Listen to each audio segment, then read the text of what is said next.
Hey guys, it's Ashley Francis with Blue Sage Counseling and Wellness. Today I want to talk about an all-important problem that I hear many clients say, and I definitely have experienced it myself, and that is the perception that I'm just not getting any better or I'm just not making any progress. If you are a person that is committed to a life and a path of self-improvement, you want to be better than you were yesterday, then you're likely to at some point run into this irrational, illogical thought that just simply isn't true, but man, is it a bully. It's a monkey on your back because it can be really, really loud and really convincing. But I'm here to tell you that one, it's just simply not true, and two, that there are things that we can do about it. So I'd like to focus on the 2 steps that you can follow when you feel as though you're not getting any better or you're not making any progress. And they are, step 1, being able to identify what is in your control and what is not in your control. And then 2, focusing all of your effort, I mean every single ounce of your effort, on what is in your control and ignoring what is not in your control. This type of narrow-minded focus is the key to being able to recognize that you're actually making more progress than you think you are. And in this process, the progress that you're making will actually reveal itself to you. It's really powerful. So for step 1, being able to identify what is in your control and what is not in your control.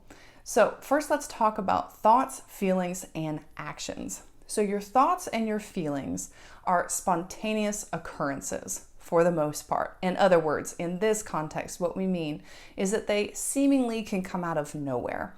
They belong to your subconscious. You don't really have control over when or how they present themselves. But what you do have control over is what you do with those thoughts and those feelings. So you simply just want to acknowledge, number 1, accept that it's there, whether it's good, bad, or ugly, or morbid, because every single human on this planet has morbid thoughts too. It's just in our best interest to sort of normalize that and just accept that your thoughts and your feelings are just that. They have no energy, they have no power until you assign the power through the actions that you choose to take. So just acknowledging that whatever has come up has come up. It's a common practice that we use in meditation. And then being able to focus your efforts on what it is exactly that it is that you want to do with those thoughts and feelings. Is it something that you just need to wipe away? You just need to push it to the side because it is something that is illogical, irrational, it isn't working for you, it's working against you, it's making you worse. Those are all good examples of things that you can actually simply put to the side. You can put it out of your mind. That's easier said than done, but if you simply give yourself permission to do that, watch what happens. It's a pretty interesting process.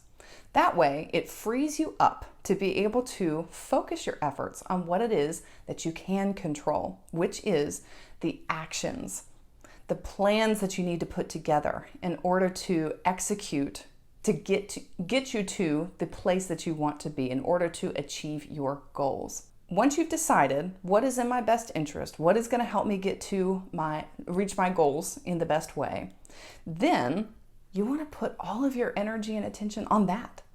That's it. I just want to be able to focus on what is in my control. So let's use some examples. Let's say that your goal is to lose weight. So you want to obviously focus on what the formula is, which is very simple to be able to lose weight, which is to be able to burn off more calories than you're taking in a single day. There are hundreds, if not thousands, of different ways of being able to do that. However, the formula is still the same. It's not going to change, at least where we are right now in science.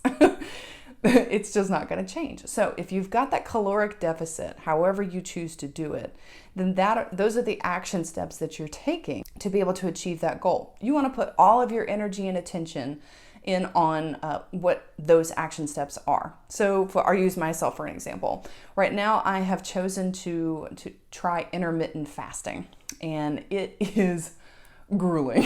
I'm not gonna lie, it's awful. But I'm only on day 4 and I'm still trying to work out the kinks. But nonetheless, what I'm basically doing is I'm fasting, which means I'm not eating between the hours of 8 p.m. and 12 p.m. So I have 16 hours where I'm not taking in any calories. And then from 12 to 8, I'm consuming calories during that time. Pair that with an exercise program, poof, it's foolproof. So long as you are following, so long as I am following that plan, then the weight is simply going to come off. Now, I want to do away with or try to shift my focus away from anything that's going to get in my way. So for instance, I also have made the decision to abstain from alcohol for the month of December, just to kind of get my system in a reset mode. So there may be temptations of, oh, you could have this beer or you could have this glass of wine. It would help to bring your anxiety down. It might boost your mood a little bit. You know that these things work. They work, but they kind of come at a cost. And it's also not part of my goal. It's not part of my plan in order to reach my goal.